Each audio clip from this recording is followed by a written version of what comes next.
Merci beaucoup, Sénel, merci Maria Angel. Je voudrais vraiment d'abord rappeler mon ami Balthazar parce que je lui dois beaucoup. Et c'est vrai que sa disparition a été pour moi, évidemment, la perte d'un ami ou d'un père ou d'un mari, c'est toujours terrible. Mais particulièrement dans mon cas parce que vraiment ma présence culturelle en Espagne, je la lui dois entièrement. Il a été le premier à s'intéresser à mes livres, à mes romans, le premier à m'inviter à venir dès le départ de l'Institut méditerranéen, etc. Et c'était d'abord c'était quelqu'un de très complexe et j'ai compris sa complexité en lisant sa littérature parce que je connaissais que l'homme public, l'homme qui travaillait avec M. Pujol ou qui était l'ami du roi. Mais quand j'ai lu ses romans traduits en français, là j'ai compris beaucoup de choses. Et quand je suis allé chez lui à Majorque, j'étais 2 fois chez lui à sa maison et j'ai vu. Et c'est vraiment quelqu'un qui compte dans ma vie. Il y a comme ça 3 ou 4 personnages qui m'ont fait. Il y a Jean Genet, parce que je l'ai rencontré très jeune et qui m'a vraiment ouvert les yeux sur beaucoup de choses. Un des rédacteurs en chef du Monde, Vincent Pontet, qui aussi m'a ouvert les portes du journalisme. Edmond Charleroux qui s'est battu pour que j'ai le Goncourt, avec qui je siège en ce moment à l'Académie Goncourt, qui a 94 ans et qui vit toujours très bien. Et puis Balthazar Porcel, parce que lui aussi, il m'a tendu la main et il m'a introduit dans ce pays merveilleux. Et parfois, la première fois où je suis revenu à Barcelone sans lui, sans le voir, j'ai été très mal. Bon, maintenant, je sais que s'il était là, il aurait dit, maintenant, vas-y, raconte-nous un peu ce qui se passe dans le monde arabe. C'est ça qu'il va faire. Eh bien, il ne se passe pas des choses très agréables, donc je ne sais pas par quoi commencer.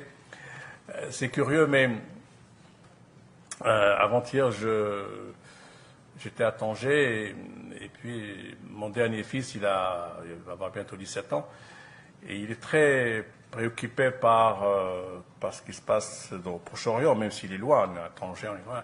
Il me dit quand même, papa, c'est pas marrant d'être arabe. Hein. Je dis non, c'est pas très drôle, non, mais qu'est-ce que tu veux, on n'y peut rien, c'est comme ça. Et je lui dis, mais tu sais, il y a 1000 ans, 10 siècles, Paris était un petit village et Bagdad était la capitale du monde. La langue arabe était la langue princière, la langue que tout le monde nous enviait au monde arabe. Mais c'était il y a longtemps. Qu'est-ce qui s'est passé depuis? Pourquoi nous sommes aujourd'hui entrés dans une ère de tempête, de bourrasque, de décadence? Qu'est-ce qui s'est passé? Eh bien, ça vient de loin. Ça vient de très loin. Lorsque le prophète a disparu, il a laissé des compagnons. Il n'y avait pas, à l'époque, en 632, il n'y avait pas de corpus, il n'y avait pas de livre. Le Coran n'existait pas. Il existait, mais dispersé dans les mémoires des compagnons du prophète.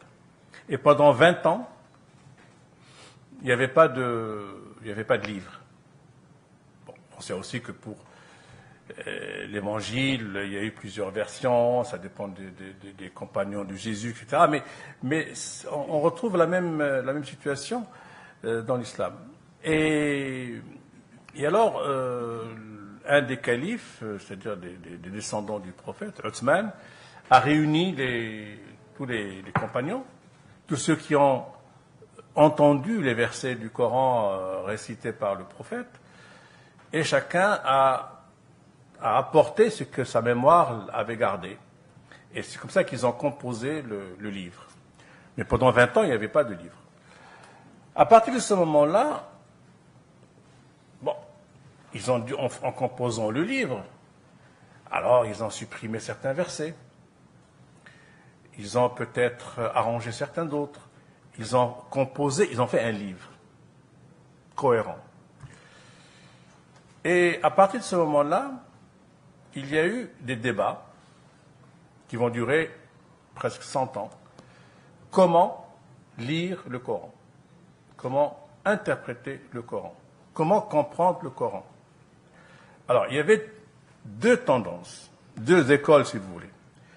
La première école, c'est une école de l'intelligence, c'est-à-dire, ils ont dit, le Coran, c'est un ensemble de valeurs, hérité aussi des deux autres religions monothéistes, du judaïsme et du christianisme.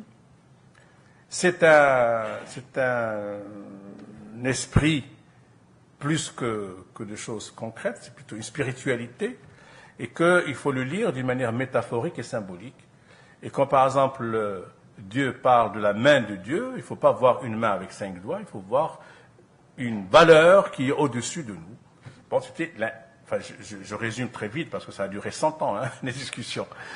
Donc, il y avait à ce moment-là une sorte d'intelligence et une compréhension du message du prophète et de Dieu, par conséquent. L'autre école, c'était l'école des imbéciles. Il y a toujours des imbéciles dans le monde. Des idiots, des imbéciles, des salauds, enfin, c'est toujours, l'humanité n'est pas faite que des gens bien. Il a aussi fait des gens pas bien. Il dit, ah non, c'est pas comme ça qu'il faut lire le Coran. D'abord, le Coran n'a pas été écrit par c'est pas Uthman et ses califes et tout ça, c'est un texte qui est descendu, une révélation, et il est créé par Dieu, personne ne peut y toucher, etc. Et donc, il faut le lire d'une manière littérale. Littérale, c'est-à-dire tel qu'il n'y a pas de symbole, il n'y a pas d'image, boum, comme ça. Alors, des débats ont eu lieu entre les deux écoles, beaucoup de discussions, beaucoup d'anathèmes, beaucoup d'exclusions, beaucoup de bagarres, enfin bref. Finalement, ceux qui vont remporter le morceau, ceux qui vont primer et être les plus suivis, ça va être bien sûr les littéralistes, c'est-à-dire ceux qui lisent le Coran au pied de la lettre. Nous allons retrouver ça au XVIIIe siècle, 8 siècles plus tard, en Arabie Saoudite, avec un espèce de théologien qui s'appelle Mohammed Abdul Wahhab, qui lui va reprendre les thèses littéralistes. Et ça a donné le régime wahhabite qui existe aujourd'hui en Arabie Saoudite, au Qatar, au Koweït, dans plusieurs pays du Golfe, et qui est un islam pur et dur avec la charia. La charia, c'est-à-dire cette espèce un ensemble de règles qui punit la femme infidèle par la lapidation, qui punit le voleur en lui coupant la main, etc., etc. Donc, la charia, c'est une interprétation, elle n'est même pas dans le Coran, et c'est une façon de comprendre l'islam. Malheureusement, ce wahhabisme va pas rester tranquille. S'il était resté qu'en Arabie Saoudite, on serait tranquille, on s'en fout. Ils ont le pétrole et le wahhabisme, ils se débrouillent avec. Non, il s'est répandu. Ils ont créé des écoles un peu partout dans le monde, y compris en Mauritanie, où on a formé des imams sous le dogme, dans la direction, bien sûr, des wahhabites, avec cette espèce de fermeture d'esprit, cette intolérance et cette façon de comprendre la religion comme un dogme fermé et non pas une ouverture sur la spiritualité, sur les valeurs et le symbole.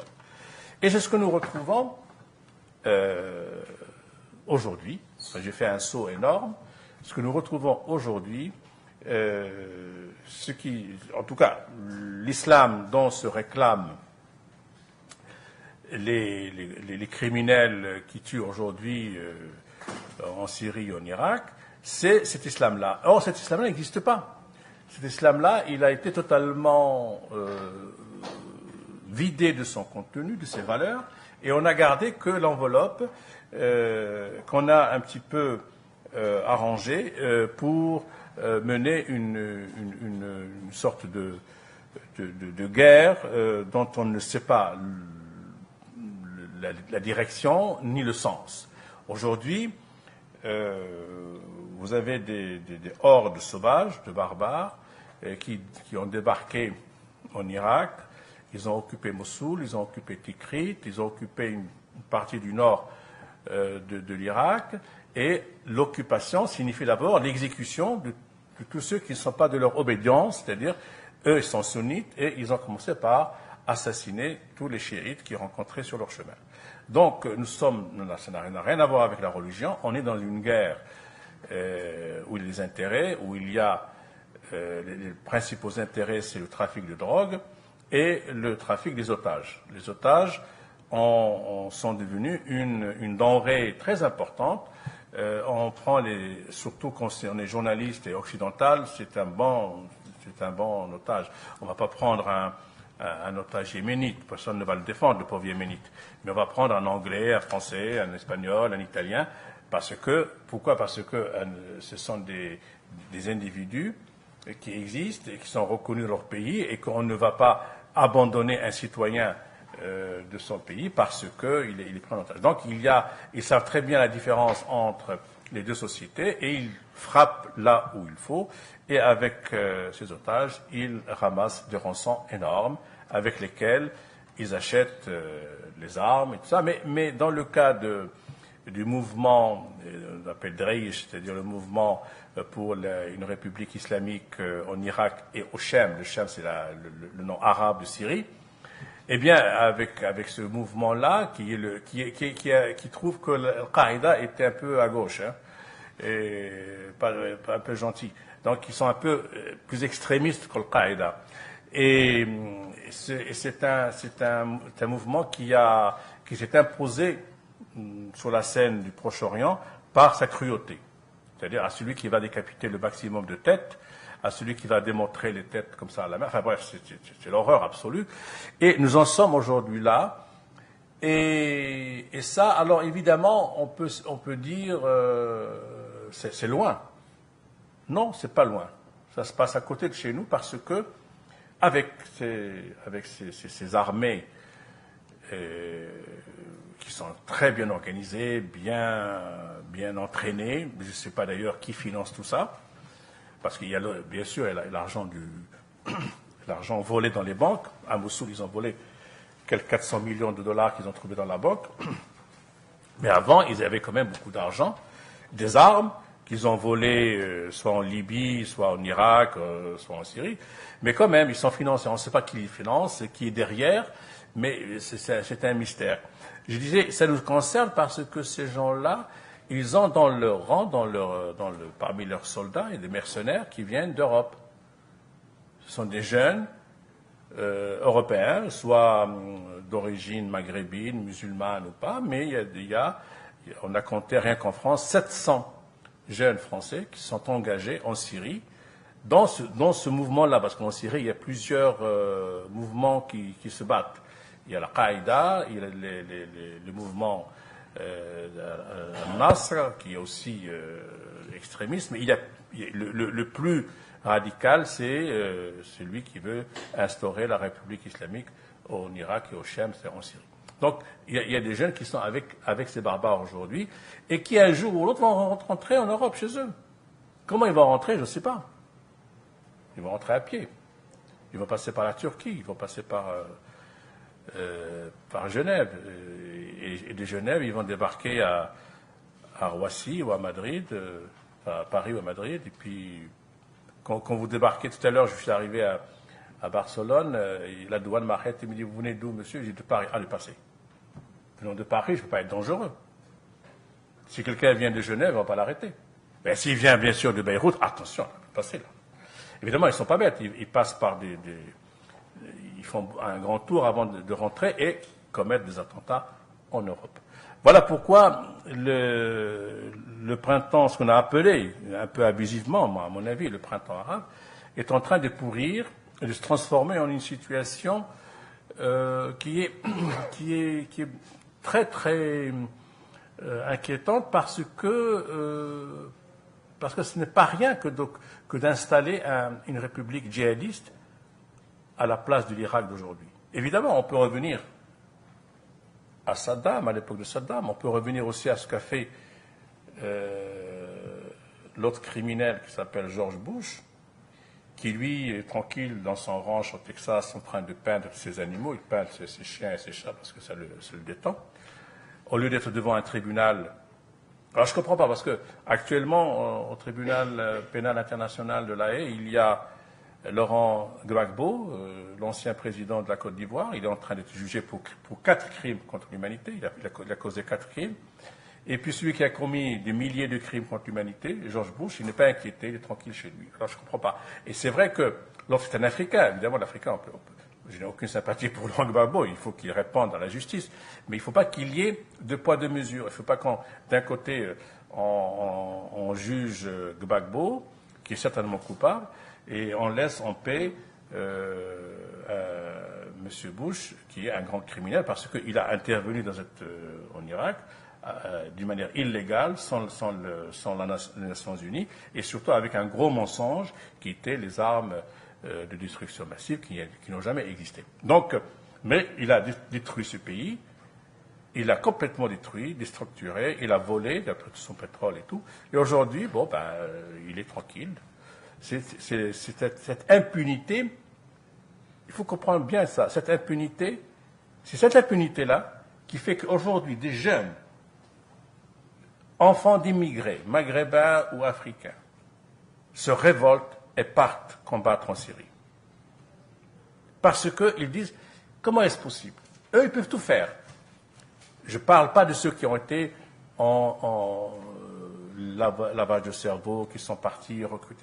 Il y a des jeunes qui pensent comme ça, qui pensent que ce n'est pas normal qu'il y ait 2 traitements, un traitement de faveur pour les Européens et les Américains, et un traitement beaucoup plus sévère pour les Africains et les Maghrébins et les Arabes. Donc c'est un peu... Il y a en ce moment en Europe, en Occident, il y a d'abord un sentiment de... ce qu'on appelle en France, parce que c'est arrivé ici, d'islamophobie, c'est-à-dire que l'islam fait peur à tout le monde. Évidemment que ça me fait peur, moi aussi. C'est sympa que moi je suis aussi...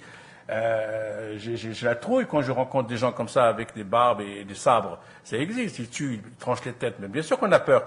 Mais cet islam-là n'a rien à voir avec l'islam des millions d'immigrés qui vivent et qui travaillent en France ou en Espagne ou en Italie. Mais l'islamophobie, elle existe. Et ça a pour effet de radicaliser les jeunes gens qui sont sans travail et qui veulent peut-être, ils cherchent à avoir une raison pour exister et pour vivre. Alors, il faut dire autre chose. Ce qui s'est passé aussi ce qui se passe depuis 3 ans en Syrie est assez responsable de la situation actuellement en Irak. Pourquoi? Parce que lorsque, en mars 2011, dans la mouvance, dans la foulée du printemps arabe, le peuple syrien est descendu à Damas manifester pacifiquement, il n'avait ni armes, ni bâtons, ni pierres, ni rien. Mais juste, on veut la liberté et la démocratie. Et qu'ils ont été reçus par des mitraillettes de l'armée de M. Bachar al-Assad. Il y a eu des centaines de morts dès le premier jour. Il a continué. Alors, au lieu que...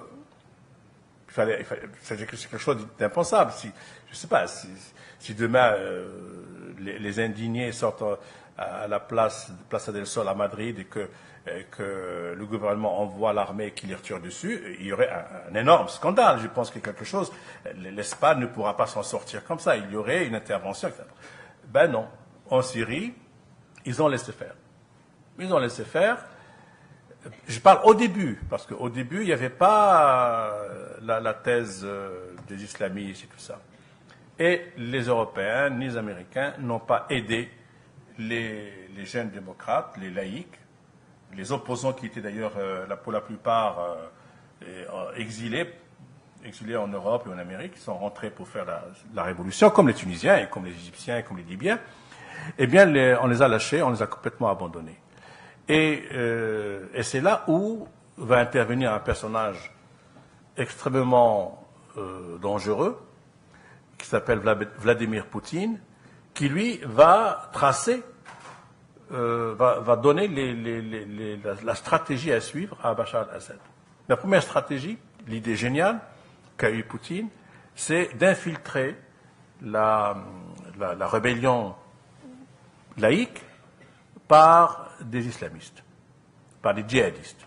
D'ailleurs, le mouvement dont je parlais, le mouvement de al-Baghdadi, le mouvement de la République islamique en Irak et en Syrie, il existait.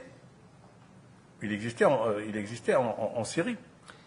Et jamais il n'a reçu une balle ou une bombe de la part de l'armée syrienne. Ils ont toujours attaqué les laïcs, ils ont bombardé les civils qui dormaient chez eux à Haleb ou à Draa. Ils ont bombardé des maisons la nuit pendant que les gens dormaient. Ça veut dire qu'il y a vraiment une volonté de destruction. Donc, l'idée géniale de Poutine, c'est de décrédibiliser le mouvement du printemps arabe guidé par les jeunes laïcs et démocrates. C'est-à-dire que la thèse est très simple, et je l'ai entendu cette thèse partout, c'est qu'il vaut mieux Bachar, au moins lui, il va protéger les chrétiens, qu'une république islamique qui va commencer par tuer tous les chrétiens. Cette thèse-là a été vendue à 250 millions de dollars par une agence américaine de communication qui a su infiltrer tous les médias du monde entier, les grands médias, pour faire passer le message. Et le message est passé. Et moi, j'ai entendu même des amis qui n'ont pas, qui sont loin d'être ni achetés ni corrompus, me disent ah, quand même, tu te rends compte, si jamais Bachar il tombe, on va faire comme en Irak, ou alors comme on regarde un peu, il y aura des islamistes qui tueront tout le monde, etc. Moi, je préfère encore, entre la peste et le choléra, je préfère ce qui tue le moins, la peste tue moins que le choléra, enfin, bref, des histoires comme ça. Première idée géniale. À ce moment-là, il y avait, Al-Qaïda est arrivé en Syrie, suivi par l'ILEL, c'est-à-dire le mouvement de la République islamique en Irak et en Syrie. Et ils ont commencé à se battre entre eux parce que il fallait prendre le pouvoir à ce moment-là et tuer le maximum de laïcs. Ils n'ont jamais tourné leurs armes contre l'armée de Bachar al-Assad. Bon. Deuxième idée géniale signée Vladimir Poutine, l'affaire des armes chimiques.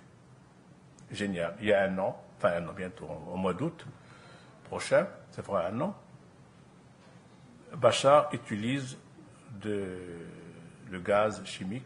Et on a vu tous les images des enfants, on dirait qu'ils dorment alors qu'ils sont tous assassinés, les enfants, les mères, les pères, tout ça, etc. Évidemment, ça a choqué l'Occident. Barack Obama n'a pas dormi, il a eu une petite migraine. Mais j'ai dit quand même, hein, c'est pas bien. Hein. Vous avez dépassé la ligne rouge. Ah non, vous allez voir. Bah, lui, il a continué. Mais, bon, finalement, bah, oui, je ne recommencerai pas. Je vous assure que je ne recommencerai pas. On lui a pardonné. La France, l'Amérique devaient intervenir, c'est-à-dire frapper les centres militaires de Bachar al-Assad, les centres alaouites, c'est sa minorité à lui. On devait la frapper d'une manière pour les empêcher de prendre leurs avions et d'aller bombarder les civils qui dorment la nuit. Non, on n'a rien fait, ni l'Europe, ni l'Amérique. Et Poutine a gagné, encore une fois, il a humilié tout le monde. C'était la vengeance, sa revanche sur la Libye où il n'a pas pu intervenir parce qu'en Libye, les Français ont tout fait avec les Américains et tout, mais il a été un peu écarté du jeu. Et voilà un peu comment les choses se passent. Et les victimes, ce sont les innocents, c'est les pauvres gens qui ne sont pour rien là-dedans. Alors, que va devenir la Syrie? Alors, nous sommes dans une situation extrêmement compliquée parce que Gagner la guerre, je ne pense pas qu'il va la gagner. Je ne pense pas non plus que les autres, les opposants vont gagner. Ça va continuer comme ça dans une guerre où on est aujourd'hui à 162 000 morts. Enfin, ce matin à la radio, c'était les derniers chiffres des Nations Unies, 162 000 morts, mais je pense qu'il va continuer tranquillement.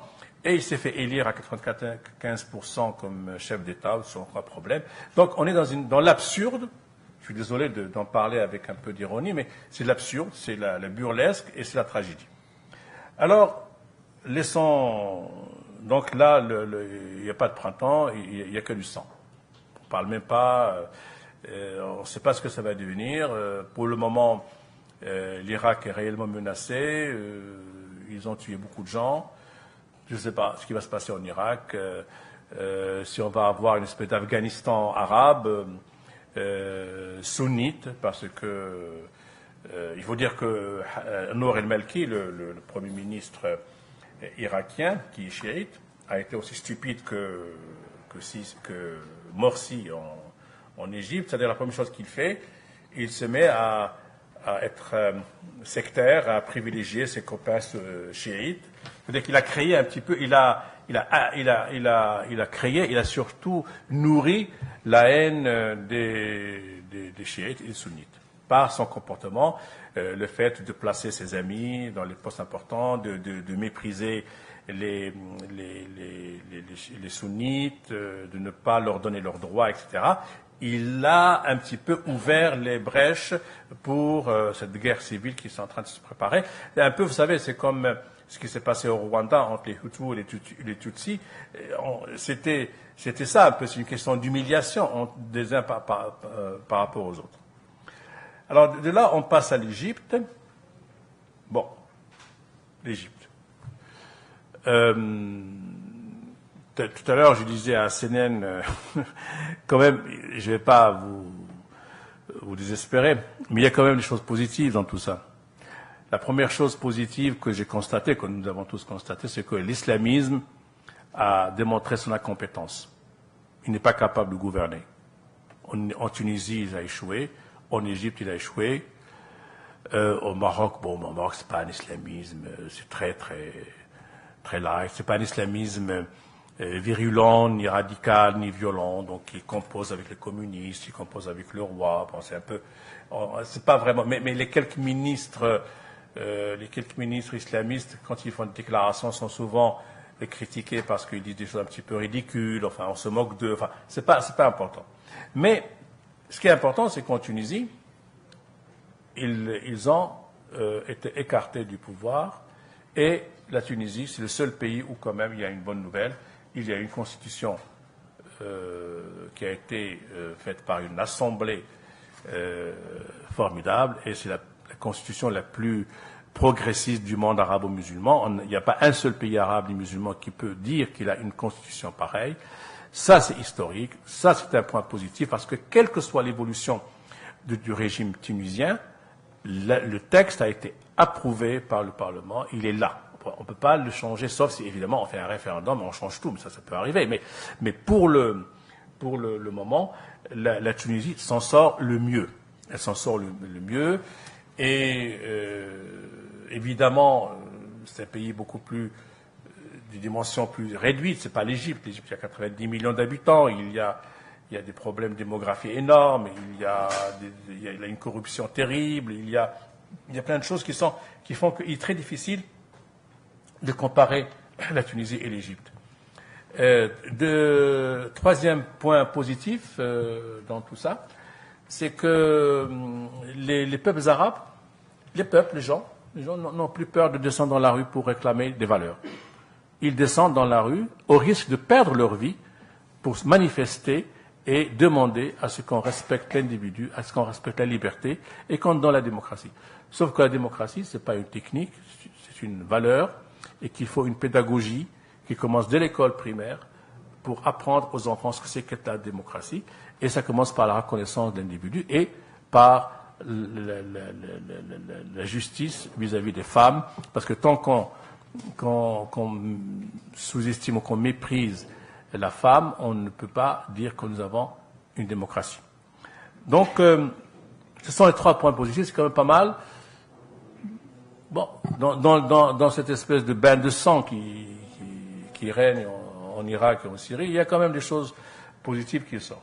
Alors, ce qui s'est passé en Égypte, rapidement, c'est un coup d'État militaire. Parce que l'Égypte a toujours été dirigée par des militaires. Depuis 1952, où il y a eu le coup d'État des jeunes officiers, au départ, il y avait le général Neguib, mais 2 ans après, c'est Gamal Abdel Nasser qui va prendre la suite, qui va prendre le pouvoir. Et Gamal, qui était un homme probablement sincère, probablement volontaire, mais il va commettre plusieurs graves erreurs. Mais une des graves erreurs, c'est qu'en 1966, il va arrêter le chef des frères musulmans, parce que les frères musulmans sont nés en Égypte, dans un petit village du centre d'Égypte. Il va l'arrêter, Saïd Qutb, qui était un grand intellectuel, un homme qui a écrit beaucoup de livres, et il va le juger rapidement et le condamner à mort et l'exécuter, le pendre en place publique. Ça a été vraiment l'erreur stratégique et fondamentale que nous payons aujourd'hui, parce que les frères musulmans, c'est un mouvement identitaire, nationaliste, qui s'est créé au moment de la colonisation anglaise et française, et qui voyait que la laïcité était encouragée par les Occidentaux et qu'ils voyaient que l'islam était la réponse à l'identité des Égyptiens, malgré le fait qu'il y ait 10% d'Égyptiens qui sont coptes. Mais les frères musulmans n'étaient pas partis au départ pour prendre les armes et devenir violents. Mais comme ils ont été combattus par Nasser, ensuite par Sadat, Sadat va tomber sous les balles d'un groupe de frères musulmans radicaux qui vont le tuer pendant un défilé militaire. Et c'est à partir de ce moment-là que la guerre va être déclenchée entre l'armée d'un côté et les frères musulmans de l'autre. Et en même temps, les frères musulmans, ils ont vraiment une assise populaire. C'est pas un mouvement de quelques jours. Il est né en 1925-26, il y a 90 ans. Donc ils sont organisés, ils ont une légitimité parce que il y a certains frères musulmans, quand ils tiennent un discours, il est logique. Ils disent notre identité n'est pas l'Occident, notre identité n'est pas la laïcité, notre identité c'est pas l'athéisme. Nous voulons que le peuple égyptien ait des valeurs, etc., etc. Et ils ne sont pas contre les Coptes au départ. Ils respectaient les Coptes parce que les Coptes, pour eux, étaient des religieux qui avaient les valeurs similaires. Mais après, ils sont devenus violents parce qu'on leur a fait la guerre.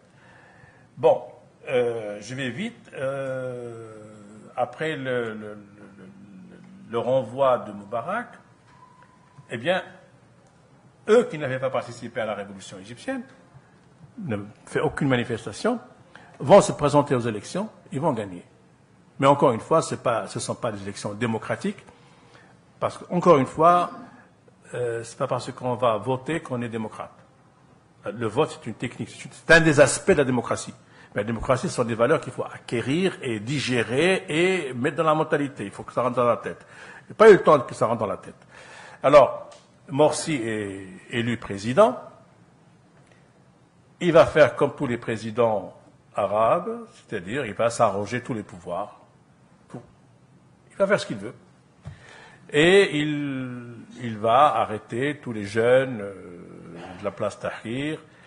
Les prisons sont pleines. Il va faire des procès rapides. Enfin bref, c'est quelqu'un qui va, pendant 11 mois, pratiquer une dictature personnelle et qui ne va pas s'occuper du pays, qui ne va pas faire bouger l'économie du pays, et au contraire, il va installer sa tribu dans le pouvoir. Et c'est là où les militaires vont agir, et ils vont le mettre dehors. Et là, une nouvelle guerre est déclenchée avec les frères musulmans, qui continue jusqu'à aujourd'hui. Alors, le général Sissi, maréchal, excusez-moi, là je fais une gaffe, parce que cet imbécile, il était un simple général. Bon, général, c'est pas mal, le général. Ça ne lui a pas suffi, non, il voulait qu'il soit maréchal. Alors, vous voyez, déjà, avec ça, vous avez une idée sur le personnage.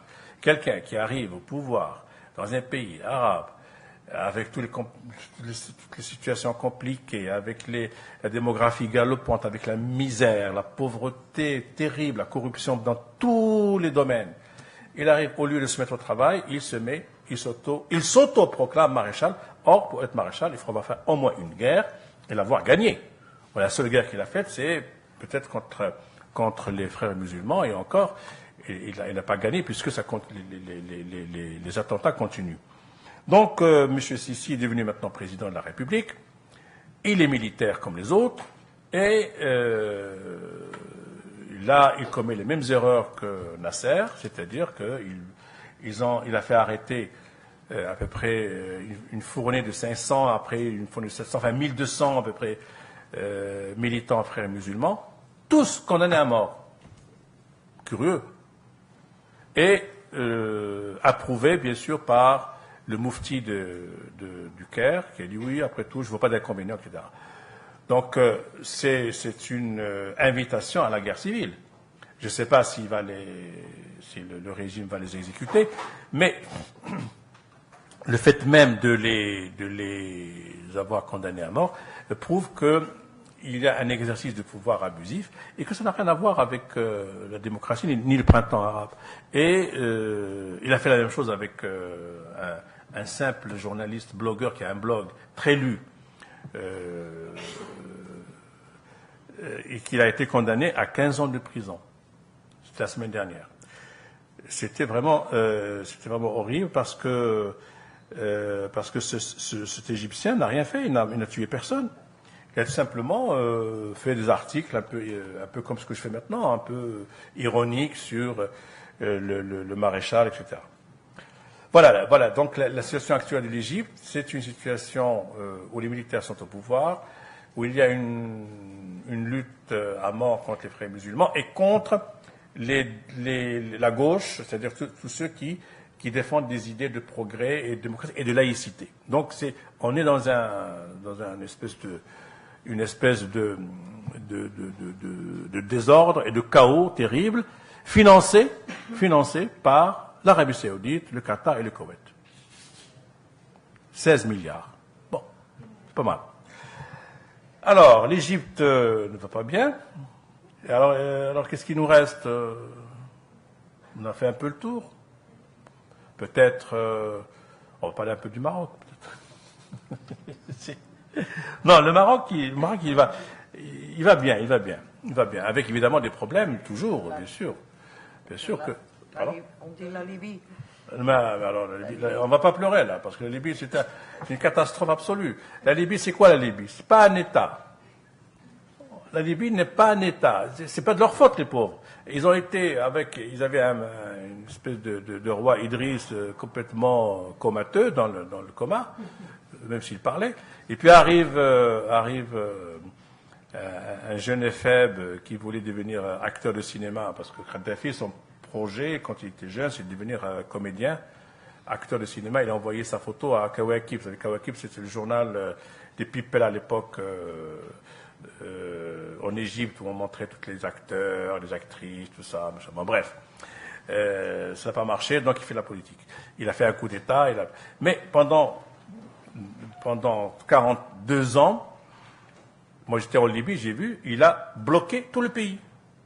Tout le pays est resté bloqué. C'est comme, vous savez, une image, vous la mettez fixe. 1969. 30 septembre 1969. Elle ne bouge plus. C'est comme ça. Le peuple n'a pas bougé, le pays n'a pas bougé. Et il y a 5 tribus qui Alors, il y a une tribu qui domine l'aéroport, il y a une tribu qui domine Belghazi, il y a une tribu qui est à Tripoli. On ne peut pas. Aujourd'hui, on ne peut pas constituer un État de droit avec un ensemble de tribus qui ont des pratiques et des conceptions de la politique qui n'ont rien à voir avec la démocratie. Je ne sais pas comment ils vont se débrouiller. Je ne sais pas. Je reste dans l'expectative parce qu'en même temps, les djihadistes et les terroristes et les criminels profitent de ce désordre pour s'emparer de beaucoup d'armes, parce que Kadhafi achetait beaucoup les armes, il aimait ça. Ils volent les armes et de là-bas, ils partent vers le nord du Mali. Et c'est ainsi que on a eu quand même des attentats, des prises d'otages dans le sud saharien. Donc la Libye, c'est aussi déprimant que la Syrie, sauf que je ne sais pas comment ils vont s'en sortir. Franchement, j'en sais rien. Ça me dépasse tous parce que je ne sais pas. Alors, 2 mots sur le Maroc. Alors, le Maroc, il a la chance d'avoir un roi intelligent parce que du temps de Hassan II, on aurait eu les mêmes choses que l'Égypte ou la Tunisie parce qu'on vivait dans ce qu'on appelle les années de plomb. On vivait assez mal. Mais avec le roi Mohammed V, qui a hérité d'un lourd héritage, il a eu l'intelligence ou la chance d'anticiper les réformes. Et dès qu'il a vu que ça bougeait en Tunisie, très vite, il a convoqué une commission pour faire une constitution, il a fait des élections, il a fait des référendums, enfin bref, il a fait des choses. Et surtout, avant même de faire tout ça, il avait changé le code de la famille pour donner un peu plus de droits aux femmes. C'est pas extraordinaire, parce qu'on aurait pu faire mieux, mais c'est déjà pas mal. Et puis surtout, il a fait autre chose qu'il vient de conseiller à faire aux Tunisiens, c'est justice et réconciliation, c'est-à-dire d'étudier tous les dossiers des personnes victimes de la répression au Maroc depuis l'indépendance jusqu'à la mort de Hassan II. Et ça, c'est quelque chose qui a été très, très nouvelle dans tout le monde arabo-musulman. Aucun pays ne l'avait fait. C'est-à-dire, l'Afrique du Sud l'avait fait pour l'Afrique du Sud. Mais là, c'était un pas énorme pour les droits de l'homme. Et ça, ce sont des choses qu'il a faites avant le printemps arabe. Et quand le printemps arabe est arrivé, il a fait un référendum pour la Constitution. Il a proposé bien sûr un certain nombre de réformes dans des élections transparentes et directes qui ont donné d'ailleurs la majorité au parti, le parti de la justice et du développement, le PJD, qui est le parti islamiste et qui gouverne depuis maintenant presque 3 ans avec d'autres ministres d'autres partis politiques marocains. C'est-à-dire que les islamistes n'ont jamais gouverné tout seuls depuis le début. C'est-à-dire qu'au départ, ils étaient avec le parti traditionnel, l'Istiqlal. L'Istiqlal, en juillet dernier, a démissionné, ils sont partis. Il y a eu d'autres partis qui sont rentrés dans le gouvernement, dont le Parti communiste, qui était depuis le départ. Et alors, c'est une espèce d'équilibre, disons, c'est un islamisme un peu light, mais moi je me méfie de tout ça parce que le Maroc sera réellement une démocratie le jour où la religion sera dans les mosquées, dans les cœurs et non pas dans les gouvernements. Voilà, ça c'est le truc le plus simple. Mais pour ça, ça va être difficile parce que les mentalités ne sont pas réellement préparées à ça.